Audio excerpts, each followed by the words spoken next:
Good morning, good afternoon, good evening to East Central Missouri and the world, and welcome to the James Strong Show podcast number 132. Thank you for joining us. Thank you for making us a part of your day. I appreciate it. This podcast was recorded on the morning of Saturday, July the 6th, from the James Strong Studio in Western St. Charles County. The topic today, the essay today, is entitled Bob Lazar, the Nephilim, Gobekli Tepe, and the recent Southern California earthquakes.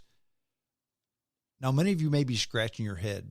Many of you may be thinking, well, how can you possibly link Bob Lazar, the Nephilim, Gobekli Tepe, and the Southern California earthquakes? Some of you may be saying, who is Bob Lazar? Who are the Nephilim? And what is Gobekli Tepe? Now, I understand what the earthquakes are all about. But if you listen, I will go ahead and explain all of this in the essay today. First, a couple of items I did want to review with you. It has to do with the state of the podcast and just a few things that are kind of in the news I wanted to share with you. First off, the state of the podcast. Podcast continues to grow. Thank you, thank you, thank you. Downloads versus plays. Plays continue to grow, but downloads continue to grow. And as I try to transition many of my listeners from terrestrial radio to the world of tech, I mean, I'm sure if you want to go ahead and just listen to the podcast, that's fine. The best way to do it, of course, is to download it and then listen to it at your leisure. But you do what you want, of course. Listenership is up, but downloads are up considerably. Thank you for that. I will say that recently, I've introduced a lot more sources, a lot more ways to listen to the podcast. You can listen to the podcast, of course, on Spreaker, on iTunes, on iHeartRadio. You can now listen to the podcast on CastBox. You can go to YouTube, search James Strong Show, and I'm there too.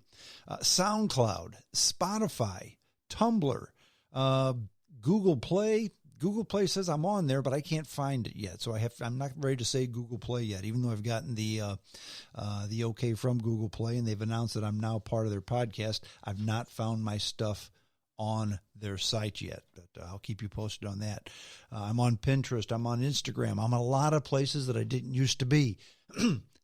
My goal is to get the podcast on as many sources as possible. The more sources that are on the podcast, the more opportunity more people have to see the podcast, the more the podcast grows. You see how that works? Right. I will say this. Let me give you some wheres and whys and hows. I guess I should say wheres and whats, I should just say, about the podcast. In other words, where. Where are the people that are listening to the podcast coming from? Well, shocking. Most of them are right here in the United States. In fact, 94% of all listeners to the podcast are in the U.S.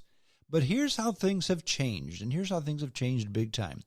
Once upon a time, virtually all of the listeners to the podcast were from the St. Louis metropolitan area, into southern Illinois, down into Franklin County. In other words, the old KOPW listenership. That was virtually all the podcast listeners. The greatest state that has the most downloads and listenership is California. 37% of everyone who listens to the podcast is from California. I found that very interesting. 21% from Missouri. And I found that very odd. I thought for sure Missouri would be the largest state that listens to this podcast. Not so much. Now, people in California, they listen to podcasts more. The more sources I'm out on there, the more people listen. So I found that very interesting. 37% of all the people who listen to the podcast are from California. 21% Missouri. 6% Illinois, mostly Chicago. 3% Michigan. 3% Canada. We also have listeners in Germany, Finland, and India. These are numbers from the last 30 days. What are they listening to? In other words, how are they getting the podcast? Well, most of them are getting it through two sources, either Spreaker, direct downloads, usually via emails, or Spotify. Spotify has become a podcasting source that I didn't think was going to be a big deal. I'm guessing that's where most of the California people are getting it from. 67% of everybody who listens to the podcast either gets it right off the Spreaker website or from Spotify. Apple Core Media, in other words, iTunes, 6%. iHeartRadio, 5%. Spreaker Mobile, that's off a mobile app, 5%. CastBox, 2%. All the other sources, and I named many, 14%. So lots of different ways that lots of different people are getting the podcast. Thank you again for sharing. And if you go to the Spreaker website or wherever you are, I ask that you like the website if you or like the podcast. If you do that, people take a note of that and they continue to share it. They continue to spread it. Share it with your friends if you would. Send a friend an email. I ask that you do that. If you like the podcast, you have a buddy, send him a link with the podcast. Say, hey, look, listen to this knothead. He's not half bad. That's not a spam. That's a buddy asking a buddy to give it a try. I do ask that you do that. It's an email. It's a trusted source. Somebody's probably going to listen to that. Thank you all for your support. I do appreciate it from the bottom of my heart. Okay, news of the day. A few stories I want to talk about that kind of just struck me as being interesting. First of all, we lost a true icon, a true captain of industry this week, Lee Iacocca, the father of the Mustang, the head of Chrysler for many years. He was the guy who basically saved Chrysler the first time around from bankruptcy. He was head of Chrysler for many years, and he died this week. He was well into his 90s, lived a full life. He was arguably the best innovator that Chrysler ever had. In fact, his number one feat at Chrysler was the minivan. And the minivan changed how we drive, changed how we considered vehicles, because the minivan was the precursor to the SUV, and SUVs were so popular that many of the car companies aren't even making cars anymore, or making very few cars, if any at all. Now, how did this all come about? Well, check this out. Here's an interesting way. This is according to the website futureofcapitalism.com. An interesting way that the minivan came into vogue. Now, if you remember, in the 1970s, the government, because of the fuel crisis, had imposed stringent fuel economy regulations on automobiles, making station wagons, which was the way big families hauled stuff around, making station wagons difficult to sell. Okay? But people, especially families, still needed roomy vehicles. I mean, if you had a family of six, or 6 kids, family of 8, as we had growing up, you couldn't fit everybody into a 4-door sedan. You just couldn't. So they had to innovate. And Iacocca discovered that cargo vans had no fuel economy regulations. So a minivan was basically a cargo van with seats.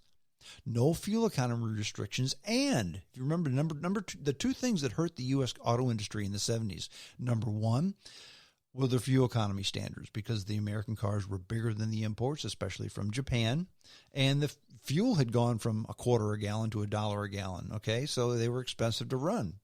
Also, the Japanese import were of better quality. The U.S. cars weren't of great quality back then, especially when compared to the Japanese cars. But Lyndon Baines Johnson, back in the 60s, had put a 25% tariff on all cargo vans coming into this country. So with the minivan, Iacocca was able to circumvent the strict fuel standards, the CAFE standards, and he didn't get the Japanese competition because they were so expensive that they were not even a factor. So the minivan, the biggest brainstorm of the late Lee Iacocca. Lee Iacocca, R.I.P. Interesting story out of the UK Sun. I don't know why people... There were as many ideas as to what's fun as there are people who enjoy having fun. And in the UK, they're having a swingers festival. In fact, this is the biggest swingers festival in Europe, and it's once a year. It's in Upper Welland, which is in Worcestershire, like the sauce, okay? And it's where all these swingers get together and do their thing. It costs £415 for a 3-day pass to what's called swing fields. The attendants wear color-coded wristbands to show other guests what they want. One color means that you're a hot wife. In other words, you're a wife who enjoys casual sex with other men. Another wristband means that you are a bull. In other words, you're a well-endowed man. Another colored wristband means that you're into full swap. That's couples who swap partners for sex. Another one means that you're into soft swap. Yeah, you'll swap couples, but oral sex only. Another wristband color means same room, and that means that you'll do anything with anybody in full view of others. Here's the thing. When the casual, observer to swapping, you think, wow, that's kind of cool. That's kind of sexy. You think of, all these hip jet setters doing this kind of thing. That's really not who does that. In fact, one local resident of Upper Welland, who's a pensioner, in other words, a retiree, she says, this is appalling. These are not young people. They're middle-aged with big tummies. It's dreadful. So the whole Swing Fest thing is not your young, hip, beautiful jet setters. It's fat, balding, cellulite-ridden people that really nobody wants to see naked, looking at one another naked. Different strokes for different strokes. Different strokes for different folks, indeed. The last story I wanted to mention before we get into the essay, it comes out of Russia, a publication called Tsarism, and that's a Russian publication, folks. Russia has declared that it will continue to develop Venezuelan armed forces. Now, in spite of reports of a deal worked out between President Trump and President Putin, Russia declared today, this was yesterday, that it would continue to help out Nicolas Maduro's troops. Nicolas Maduro is the dictator of Venezuela. Russia still recognizes Maduro as Venezuela's president, even though most people in the world recognize Guaido as the true president of Venezuela, president in exile or president non-de facto, whatever you want to say. But here's a question, and I found that story interesting because it links the Russian military to the U.S. military, because many people out there, maybe you, maybe me, believe that perhaps the U.S. military is too big, we spend too much money on the military. If we didn't spend so much money on the military, maybe we could spend more money on social programs, etc. But here's the question you have to ask. Let's just say that we drastically cut back our military, like many have considered, like I've considered as well. Let's say we did that. What do you think that Russia and China would do? If you think Russia's involvement in Venezuela is big now, what do you think it would be if we didn't have a military so big that Russia would think twice before truly getting involved in Venezuela? Just think about that. Think about that the next time you say, why, our military is just too big. The essay today, Bob Lazar, the Nephilim, Gobekli Tepe, and the Southern California earthquakes. Now, how in God's name is Strong going to put these four together? Listen and learn, dear listeners. Listen and learn. Now, one of my favorite things to do during a podcast is to link together topics that the average Joe would never consider, okay? But when you do that, it forces one to think. And when one thinks, one grows. One is enlightened. And one is now a bit smarter so he can work towards improving things on our big blue rock. Now, I use the collective we. He is we, okay?